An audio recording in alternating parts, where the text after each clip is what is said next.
Se há algum tempo o tema vacina já caía em Enem e vestibulares, imagine agora em tempos de pandemia.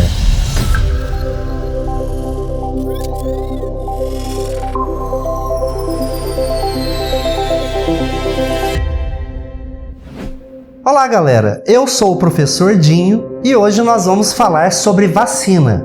Tudo começa na história da vacina. No século XVIII, especificamente no ano de 1796, aparece um grande cientista em Berkeley, lá na Inglaterra, chamado Edward Jenner. Edward Jenner, na época, vivia um período de uma doença bastante preocupante na Europa que se chamava varíola. E a varíola, então, tomava a vida de vários cidadãos europeus, principalmente na Inglaterra, na Holanda e em outros países ali próximos à própria Holanda. E então, Edward Jenner, observando essa situação, ele como um grande cientista, um grande médico, então ele procura buscar uma solução para essa doença.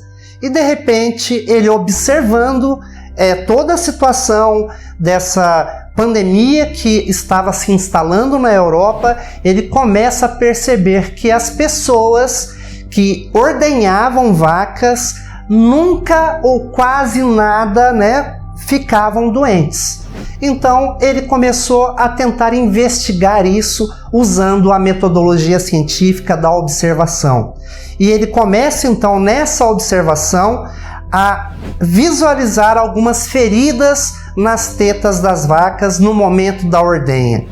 E essas pessoas entravam em contato então com essas feridas com uma substância purulenta que saíam dessas erupções cutâneas, dessas erupções da pele da teta das vacas.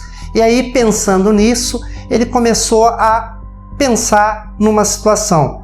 Poxa, se essas pessoas não ficam infectadas ordenhando as vacas, por que as outras então ficam infectadas? Então o que ele decidiu? Ele começou então a coletar o pus de uma das feridas de uma determinada senhora. É uma senhora que ordenhava ali as vaquinhas dela na sua fazenda e ele começou a coletar esse pus. O que é o pus? O pus é o resultado de um combate muito grande das células de defesa com os micro-organismos invasores. E aí o que ele faz? Ele então pega um menino de 8 anos de idade e então inocula, ou seja, injeta nesse menino esse pus que foi retirado de uma mulher que acabou sendo infectada da varíola bovina. Mediante a isso, esse menino então começa a ter pequenos sintomas, e esses sintomas geraram febre e algumas erupções cutâneas, mas logo esse menino ficou curado. Então ele começou a pensar, esse menino tem algo de especial no corpo dele. Ele conseguiu combater naturalmente a doença em contato com esse micro-organismo. Então ele sugeriu uma nova inoculação, uma nova injeção nesse menino com essa substância purulenta. Mas agora, ao invés de ser uma substância purulenta daquelas pessoas que trabalhavam com gado, ele começou a pegar das pessoas que não mexiam com gado, mas ainda assim tinham essa forma de varíola que era conhecida como varíola humana. Após o momento que ele então injeta esse pus no menino, o menino tem os breves sintomas, os sintomas mais tranquilos que poderiam ser acarretados em uma vacina. Então ele vai sentir febre, ele vai sentir algumas erupções, mas nada mais do que isso. Então, esse menino, tendo todo esse processo onde o corpo dele começa então a combater essa doença, logo ele fica imunizado. O mundo passou por várias pandemias. Nós tivemos milhões de mortes. Uma delas foi a da peste negra no século XIV.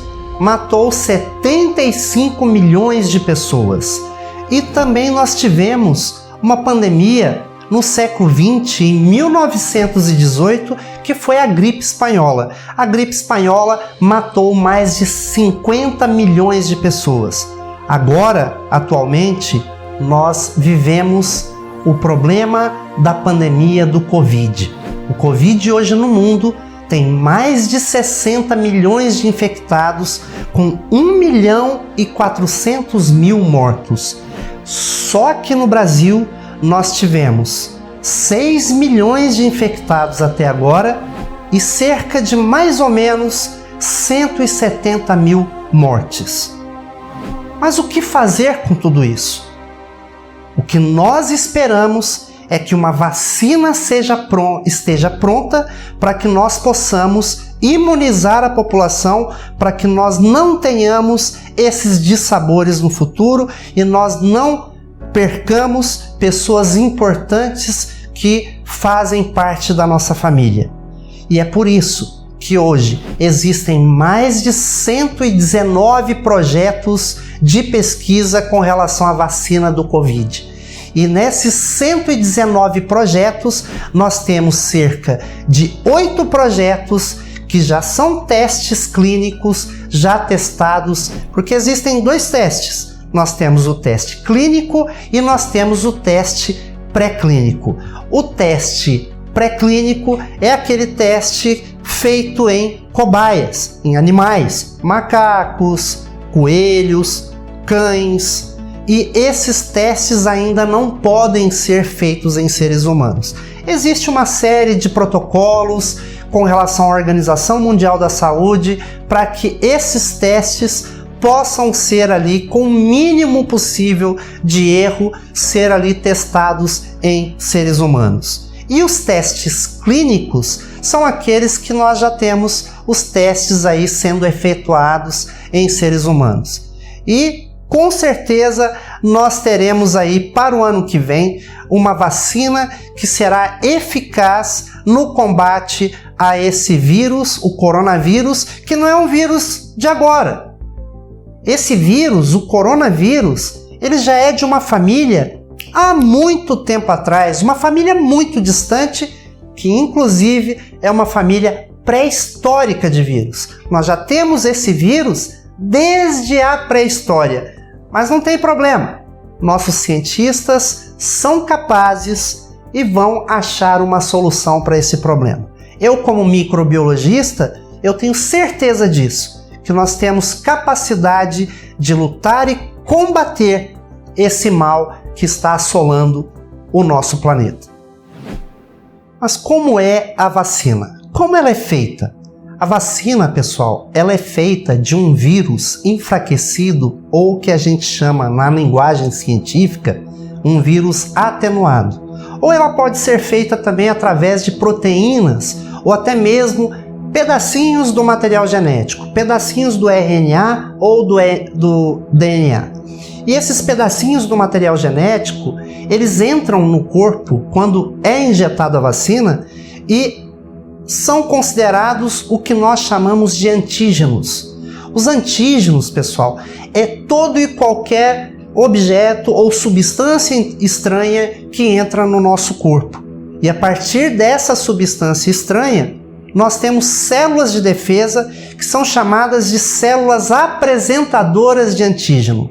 O que essa célula possui? Ela possui uma proteína que está ali envolta na membrana plasmática, no mosaico fluido da membrana plasmática, que a gente chama de CPH, ou complexo principal de histocompatibilidade. Esse complexo principal de histocompatibilidade nada mais é do que uma estrutura glicoproteica que nós temos numa estrutura da membrana plasmática chamada de glicocálix. O que acontece então com o glicocálix? Ele sinaliza para as células helpers, que são os linfócitos TCD4, para que, por meio de uma substância chamada interleucina, esse linfócito TCD4, depois de ter a célula macrófago apresentado o antígeno, essa célula auxiliar, que é chamada também de helper, vai então avisar as outras células de defesa para que elas possam tomar alguma decisão e possam ir naquele momento, naquele local da infecção, combater esse agente patogênico. Então, quem são as células que vão combater? São os linfócitos TCD8, também chamadas de células citotóxicas. Por quê? Porque elas produzem algumas substâncias químicas que induzem a célula infectada a cometer o que a gente chama na biologia de apoptose celular, ou seja, o suicídio programado da célula. Após o contato com essa substância, a célula infectada então dispara para as células vizinhas uma outra substância que dá a elas uma resistência, e essa substância é chamada de interferon. Depois que as células vizinhas então estão ali mais resistentes com essa substância, essa outra substância tóxica produzida pelos linfócitos TCD8 induz então a essa célula a cometer o suicídio programado, também chamado de apoptose. Daí, pessoal, o que vai acontecer? O mecanismo dessa vacina, ela é muito importante, porque todas as campanhas de vacinação, elas não vêm por acaso.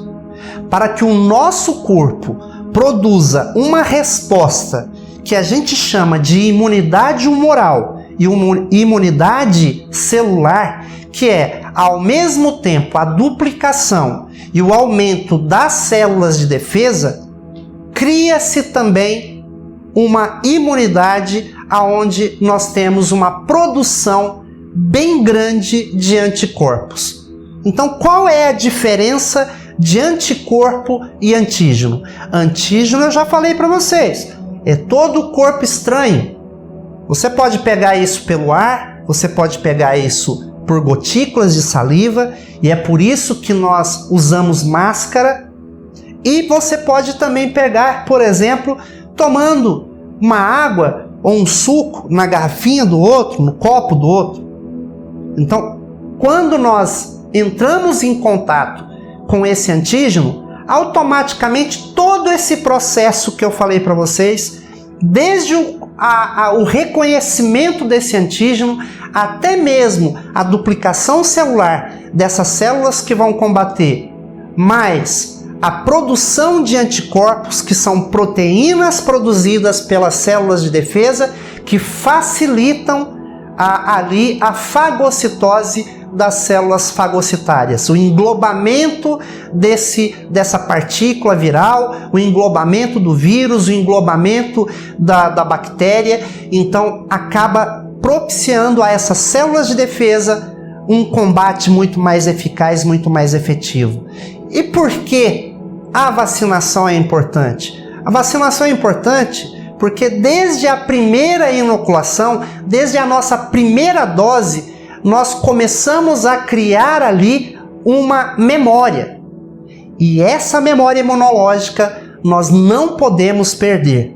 É por isso que a Organização Mundial da Saúde, no início do vídeo, quando eu tratava para vocês da história da criação da vacina, a varíola foi erradicada em 1979. Então, para quem nasceu em 1980, não vai nem conhecer que doença é essa. Graças a Edward Jenner, que confeccionou, criou essa vacina, que foi a primeira vacina que foi feita no mundo. E a campanha de vacinação, ela vai demonstrar que às vezes numa primeira inoculação você começa a formar ali uma memória, e na segunda inoculação da vacina, do antígeno atenuado e enfraquecido, começa então uma proliferação de células e ao mesmo tempo também a produção de muitos anticorpos que vão neutralizar a doença, neutralizar o antígeno. Vejamos então o gráfico que eu vou mostrar para vocês terem ali uma base de como que na primeira e na segunda inoculação você tem um crescimento da produção então desses anticorpos. Então, segundo o gráfico, nós podemos observar, nós temos uma primeira elevação de uma curva. E essa primeira elevação é justamente o nosso corpo reagindo a esse antígeno, reagindo a esse corpo estranho que invadiu os nossos sistemas orgânicos e ali ele está causando ali uma doença. Pode ser uma doença que vai trazer muitos sintomas, muitas das vezes sintomas graves, como do Covid-19, que acaba causando na pessoa uma insuficiência respiratória, etc, etc. E até levando à própria morte. Então, nessa primeira curvatura, nós temos aqui a memória acontecendo, a gravação da memória, o reconhecimento desse determinado antígeno. Ok, tivemos a primeira dose da vacina. Nessa segunda elevação, percebe-se que na segunda dose, a resposta ao organismo, ela foi muito mais eficaz, porque eu tive um pique muito alto de produção de anticorpos e também de proliferação celular para combater essa doença, esse antígeno. Então, vacina, pessoal, é diferente de soro.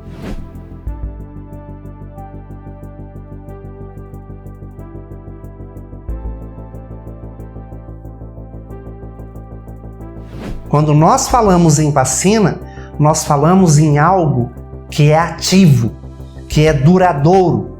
É uma vacina que vai ter ali uma longa duração e ela vai atuar no corpo no sentido de que o nosso corpo precisa guardar uma memória de combate a esse antígeno. E com relação ao soro,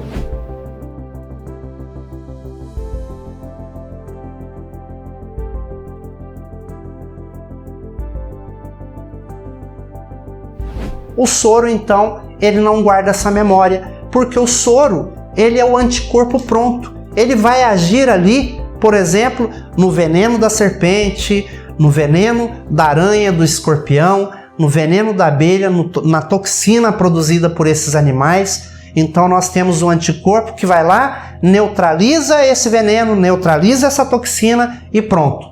Está resolvido o problema. Ficam esses anticorpos no corpo? Não, não ficam.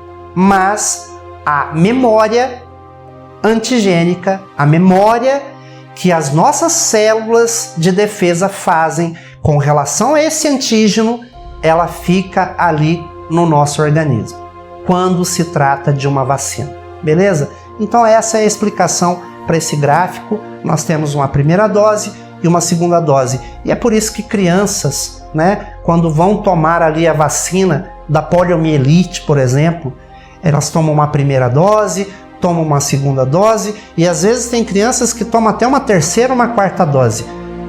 É demais? Não, na verdade, nós estamos ali quanto mais fazendo ali a memória imunológica, maior será a defesa do nosso corpo contra esse tipo de antígeno, contra esse tipo de micro-organismo, para evitar doenças graves. Resumo da aula de hoje.